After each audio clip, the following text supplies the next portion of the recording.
പൊടുന്നനവെ പൊളിഞ്ഞ നായർ ഈഴവ സഖ്യം. ഫലത്തിലത് SNDPക്കും വിശിഷ്യ വെള്ളാപ്പള്ളിക്കും ഗുണകരമായി വരുന്ന ഒരവസ്ഥയാണ് ഇപ്പോൾ കാണുന്നത്. അതായത് ഈഴവ സമുദായാംഗങ്ങൾ അല്ലാതെ ഉള്ളവർ പോലും SNDPയുടെ ഈ നിലപാടിനെ ശ്ലാഘിച്ചുകൊണ്ടാണ് വരുന്നത്. അപ്പോൾ ഏതൊക്കെ തരത്തിലുള്ളൊരു മാറ്റങ്ങളായിരിക്കും, അത് കൂടുതൽ പിന്തുണ അവർക്ക് കിട്ടുകയാണ്. അതെങ്ങനെയാണ് ഈ മാറിയ സാഹചര്യത്തിൽ അതിൻ്റെ ഒരു പൊളിറ്റിക്കൽ ഇമ്പാക്റ്റ് ഏതൊക്കെ തരങ്ങളുണ്ടാവും? സർ, കേരളത്തിൽ ഇടതുപക്ഷത്തിന് അടുത്തൊരു ജയം അനിവാര്യമാണ്. അതായത് അടുത്ത ഭരണം അവർക്ക് അനിവാര്യമാണ്. ആ ഒരു നിലപാട് അവരുടെ മുന്നിലുള്ളത് കൊണ്ട് തന്നെ അതിനോട് ബന്ധപ്പെട്ടാണ് ഇതിൻ്റെ കാര്യങ്ങളെല്ലാം നീങ്ങിയത്. അത് നമ്മളിതിൻ്റെ ഓരോ ഘട്ടങ്ങളും പരിശോധിച്ചാൽ അറിയാൻ പറ്റും. SNDP യോഗത്തെ മുൻനിർത്തിക്കൊണ്ട് തന്നെ ഹിന്ദു ഐക്യത്തിലൂടെ ഒരു, അതായത് ഷാജി പറയുന്ന ഭരണം ഉണ്ടാകാതിരിക്കാൻ വേണ്ടി ഒരു ജനാധിപത്യ ഭരണത്തിലേക്ക് പോകണമെങ്കിൽ ഇടതുപക്ഷത്തിന് ഒരു അവസരം കൂടെ കൊടുക്കണമെന്ന് സ്വാഭാവികമായിട്ടും വെള്ളാപ്പള്ളി നടേശന് തോന്നി. അത് തോന്നാനുള്ള കാരണങ്ങൾ അദ്ദേഹം വിളിച്ചു പറഞ്ഞു. അപ്പോൾ പിന്നെ അതിലേക്ക് നമ്മൾ പോകുന്നത്. അപ്പോൾ ഈ സാഹചര്യത്തിൽ ആ ശ്രമം മുന്നോട്ട് പോയപ്പോഴാണ് ആശങ്കകൾ മനസ്സിലാക്കി അത് സക്സസ് ആകുമെന്ന് മനസ്സിലാക്കിക്കൊണ്ട് ലീഗ്, കേന്ദ്ര കോൺഗ്രസ് നേതൃത്വമൊക്കെ ഇടപെട്ടുകൊണ്ട് ഇപ്പോഴത്തെ ഈ ടെസ്റ്റിലേക്ക് പോയിരിക്കുന്നത്. എന്നാൽ ഈ സന്ദർഭത്തിലും വെള്ളാപ്പള്ളി നടേശൻ്റെ പിന്തുണയിൽ ഇടിവൊന്നും പറ്റിയിട്ടില്ല. ഹിന്ദു സാമാന്യത്തിനിടയിൽ അദ്ദേഹത്തിൻ്റെ പ്രവൃത്തി ശരിയാണ് എന്ന് തന്നെയാണ് തോന്നലുള്ളത്. ഇനി ഈ തോന്നലിൻ്റെ ഇടയിൽ നമ്മൾ മനസ്സിലാക്കേണ്ട ഒരു കാര്യം, ഈ രീതിയിൽ അടുത്ത ഭരണം ലീഗിന് അർഹിക്കുന്ന ഒരു മന്ത്രിസഭ അല്ലെങ്കിൽ ലീഗ് ഇച്ഛിക്കുന്ന ഒരു മന്ത്രിസഭയിലേക്ക് പോവുകയാണെങ്കിൽ അതിനെ തടയിടാനായിട്ട് UDFൻ്റെ ഭരണം വരാതിരിക്കുവാനുമായിട്ട് എന്നേക്കുമായിട്ട് അവരെ ഇല്ലാതാക്കുക എന്ന് പറയുന്നത് പ്രഖ്യാപിത ലക്ഷ്യമാണ് BJPയുടെ. BJPയെ സംബന്ധിച്ചിടത്തോളം ഒരു പിടിക്ക് രണ്ട് പക്ഷി എന്നതാണ് ഈ ഇലക്ഷനിലെ നിലപാട്. അതായത് ഇടതുപക്ഷം കയറിയാൽ, അവർ പലതവണ പറഞ്ഞിട്ടുള്ളതാണ്, ഇടതുപക്ഷം കയറിയാൽ ഇടതുപക്ഷത്തിൻ്റെ ഒരു ഭരണം കൊണ്ട് തന്നെ കേരളം അവരെ സമ്പൂർണ്ണമായിട്ട് ബഹിഷ്കരിച്ചോളും കാലാകാലങ്ങളോളം. സ്വാഭാവികം. അതെ. പിന്നെ സാമാന്യമായ സമാധിയിലേക്ക് കോൺഗ്രസും പോകും, UDFും പോകും. പിന്നെ ഞങ്ങളുടെ വഴി എളുപ്പമാകും. ഒരുപക്ഷെ പ്രതിപക്ഷത്ത് നിന്ന് മത്സരിക്കുന്നത് ഇടതുപക്ഷമാകാം, അവരെ നമ്മൾക്ക് ഇല്ലാതാക്കാൻ പറ്റും എന്നൊരു പോളിസിയാണ് ഇവർക്ക് ഇതിനു മുമ്പ് ഉണ്ടായിരുന്നത്. എന്നാൽ ചിത്രം മാറിയപ്പോൾ എന്ത് വില കൊടുത്തും SNDP തീരുമാനിക്കുകയാണ്, എന്ത് വില കൊടുത്തും UDFനെ അധികാരത്തിൽ കയറ്റാതെ LDFനെ വീണ്ടും അധികാരത്തിൽ കയറ്റുക. അതിന് BJPയുടെ ശക്തമായ പിന്തുണ കിട്ടിയാൽ എന്ത് സംഭവിക്കും? അതായത് BJPക്ക് വിജയിപ്പിക്കുവാനായിട്ട് കേരളത്തിലെ 140 മണ്ഡലങ്ങളിൽ സ്ഥാനാർത്ഥികളില്ല. വിജയിപ്പിക്കാൻ പറ്റില്ലെന്ന് അവർക്കറിയാം. പക്ഷെ അവർക്ക് വിജയിക്കാവുന്ന സീറ്റുകൾ ഉണ്ടെന്ന് അവർക്കറിയാം. ആ സീറ്റുകൾ മാത്രം ശ്രദ്ധിച്ചിട്ട് ബാക്കി സീറ്റുകളിൽ അവർ ക്രോസ് വോട്ടിംഗ് നടത്തിയാൽ എങ്ങനെ ഇരിക്കും?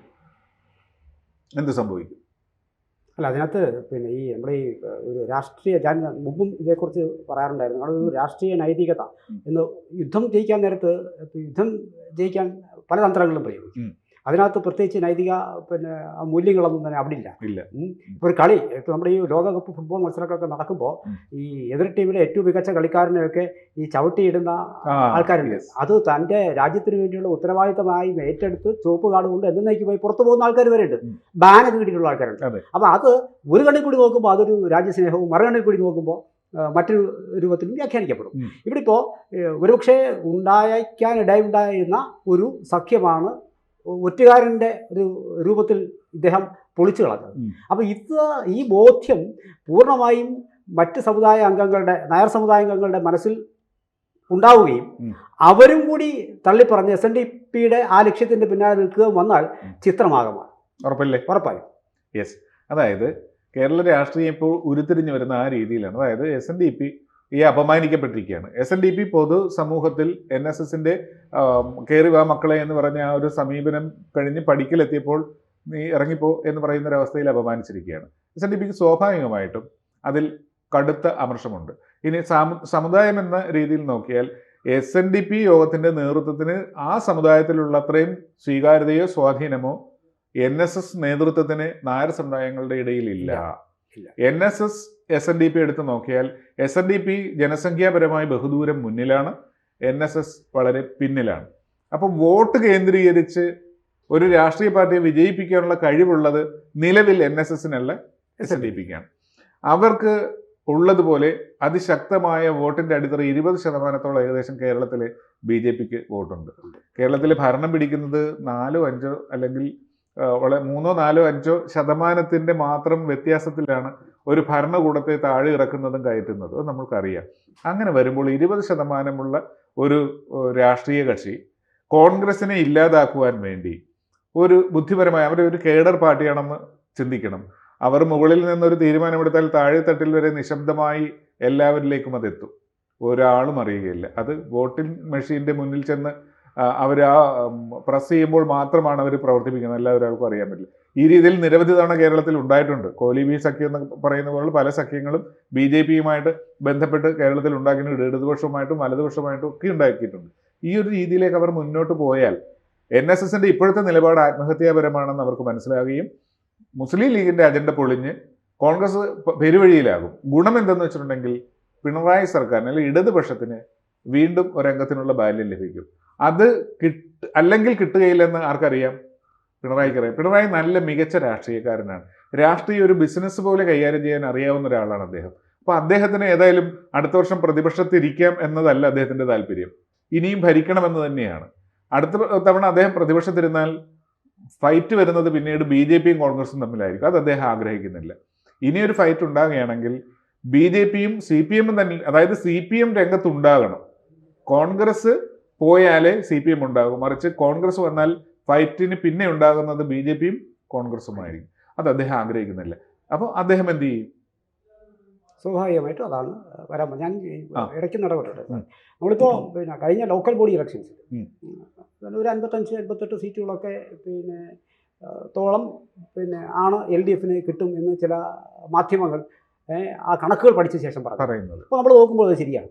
അപ്പോൾ അവിടെ നിന്നാണ് പിണറായി നമ്മുടെ മുഖ്യമന്ത്രി ഒരു ഓൺലൈൻ മീറ്റിംഗ് വിളിച്ചു കൂട്ടി എന്നൊക്കെ പറഞ്ഞ് വാർത്തകളുണ്ടായത്. അത് സത്യമായിരിക്കാം.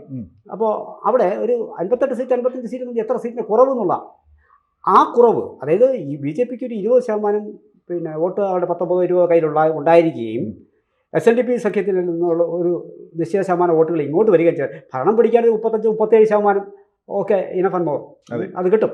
ഇല്ലെങ്കിൽ തന്നെ അത് ഒരു തുലാസിലാക്കാനും അത് വലിയ സഹായിക്കും.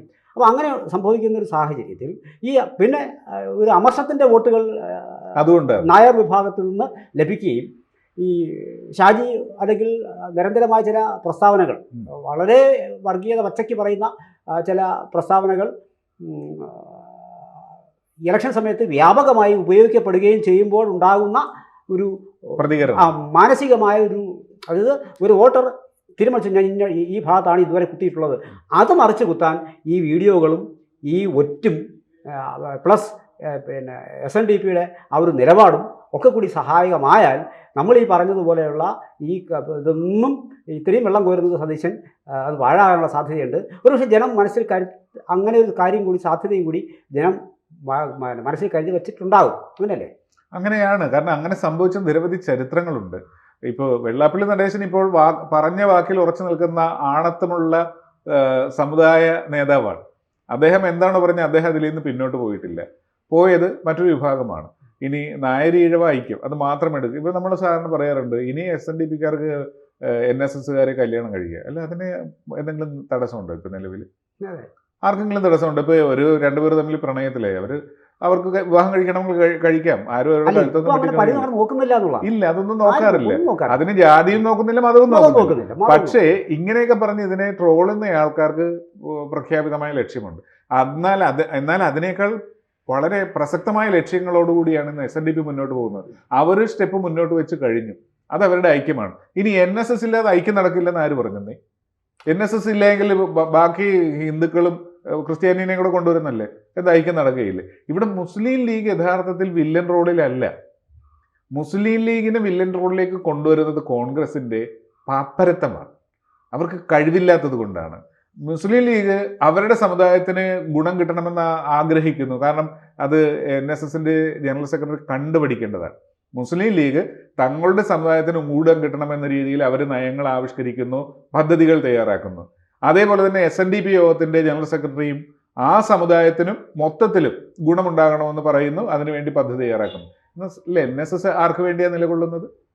അദ്ദേഹം ശരി ദൂരത്തിന് വേണ്ടി നിൽക്കുന്നു. എന്താണ് ഈ ശരിദൂരം?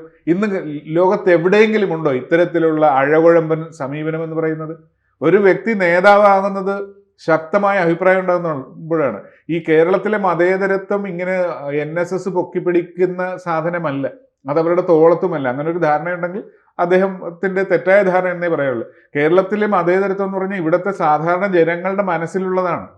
അത് രാഷ്ട്രീയ പാർട്ടികൾ വോട്ടിന് വേണ്ടി, അധികാരത്തിന് വേണ്ടി എത്ര തവണ മാനിപ്പുലേറ്റ് ചെയ്യാൻ ശ്രമിച്ചിട്ടും ഇന്നുമുണ്ട്.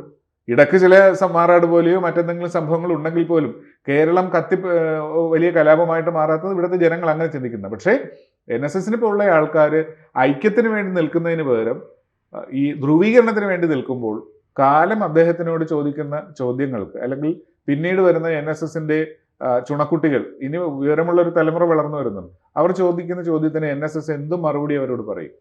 അതായത് ഈ കുറച്ചു കാലം മുമ്പ് വരെയും ചില കാര്യങ്ങൾക്ക് പിന്നെ വെള്ളാപ്പള്ളി പഴികേട്ടിരുന്നു, കളിയാക്കലുകൾക്ക് വിധേയപ്പെട്ടിരുന്നു. പക്ഷെ അത് പറഞ്ഞിടത്ത് ഉറച്ചു നിന്നു എന്നുള്ളിടത്താണ്. അത് കാടടച്ച് അദ്ദേഹത്തെ പിന്നെ എതിരഭിപ്രായങ്ങൾ കൊണ്ട് മൂടാൻ ശ്രമിച്ചപ്പോഴും അദ്ദേഹം വിട്ടുവീഴ്ചയില്ലാതെ. അപ്പം അതിലൊരു ശരി കണ്ടെത്തിയ ഒരു വിഭാഗം ആൾക്കാരുണ്ട്. ചില അപ്രിയ സത്യങ്ങൾ ഞാൻ തുറന്നു പറയും, അത് അപ്രിയ സത്യമാണ് എങ്കിൽ കൂടി ഞാൻ തുറന്നു പറയുമെന്ന് പറഞ്ഞു. അപ്പോൾ ഇത്തരം നിലപാടുകൾ വെള്ളാപ്പള്ളിക്ക് വരുന്ന ആളുകളിൽ, അത് SNDP യോഗത്തിനാകട്ടെ വെള്ളാപ്പള്ളിക്കാകട്ടെ മറ്റ് സമുദായ അംഗങ്ങളിൽ നിന്നും ഇവ നസ്രാണി വരെ എന്ന് പറഞ്ഞെടുത്ത് നമുക്കാർക്കും പറയാൻ പറ്റാത്തത്, അല്ലെങ്കിൽ ഞങ്ങൾ പറയാൻ ആഗ്രഹിച്ചത് തുറന്നു പറഞ്ഞ ഒരു മനുഷ്യൻ എന്നുള്ളതിൽ വെള്ളാപ്പള്ളിക്ക് പൊടുന്നനവേ ഒരു പിന്നെ താരപരിവേഷം സത്യത്തിൽ ലഭിച്ചിരിക്കുകയാണ്. അപ്പോൾ കളിയാക്കിയവർ പറഞ്ഞു കളിയാക്കുണ്ടായിരുന്നു, ഇപ്പോൾ അദ്ദേഹത്തിലൊരു ആണത്തം കാണുന്നുണ്ട് എന്ന ഒരു ചിന്ത, അത് വോട്ടായി മാറുമോ ഇല്ലയോ എന്നുള്ളതാണ് നമുക്ക്. ഇന്ന് ഈ നിമിഷം വരെ വെള്ളാപ്പള്ളി നടേശനും കേരളത്തിലെ BJP നേതൃത്വവും NSSനെതിരെ ഒരു അക്ഷരം പറഞ്ഞിട്ടില്ലെന്ന് മനസ്സിലായല്ലോ. അത് നമ്മൾ ശ്രദ്ധിക്കേണ്ട ഒരു കാര്യമാണ്. ആ മൗനത്തിന്റെ പിന്നിൽ ഒരുപാട് അർത്ഥങ്ങളുണ്ട്. പിന്നെ NSSന്റെ ഈ തീരുമാനം അന്തിമമാണെന്നൊന്നും നമ്മൾ വിചാരിക്കേണ്ടതില്ല.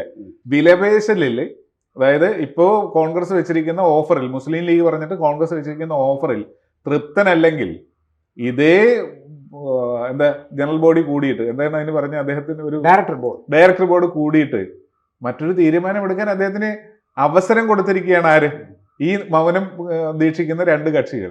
അപ്പോൾ രാഷ്ട്രീയത്തിൽ അനിശ്ചിതത്വം എന്ന് പറയുന്നത് ഒരു സൗന്ദര്യമുള്ള കാര്യമാണ്. ആ അനിശ്ചിതത്വത്തിൽ എന്ത് വേണമെങ്കിലും സംഭവിക്കാം. ഇതൊരു അവസാന വാക്കല്ല NSSന്റെ ഭാഗത്തു നിന്ന്.